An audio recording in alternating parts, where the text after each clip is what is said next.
এই ভিডিওটা স্ট্রেট আমার বেড থেকে নেওয়া। এটা আজকে সকালের ভিডিও। ঠিক তখনই চিন্তা করে ফেলেছি একটু চেঞ্জ করব আমি আমার এই কর্নারটার।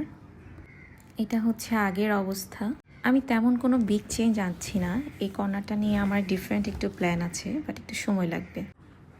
দেন আমি সব কিছু মুছে টুছে জিনিসগুলো একটু অর্গানাইজ করে সরিয়ে রাখলাম। আমার খুব বেশি সময় লাগেনি এটা গুছাতে, কারণ আমি তেমন কোনো বিগ চেঞ্জ আনতে পারিনি। এই যে দেখেন আফটার লুক। ইন ফিউচার এই সোফাটাও হয়তো এখানে থাকবে না, এই কর্নারটার লুক পুরোটাই চেঞ্জ হয়ে যাবে। বাট এখন যেমন আছে এটাকে এনজয় করি, একটু গুছিয়ে রাখি। আসলে ব্যস্ততা অনেক কিছু নিয়ে থাকা যায়।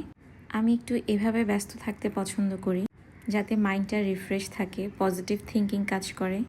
আমি আবার ইদানিং একটু ডায়েরি লিখছি। এটার অনেক পজিটিভ ইম্প্যাক্ট পেয়েছি আমি আমার লাইফে। আমি বেশিরভাগ সময় এই কর্নারটাতে বসেই লিখি। আমি কী লিখি আমি নিজেও জানি না।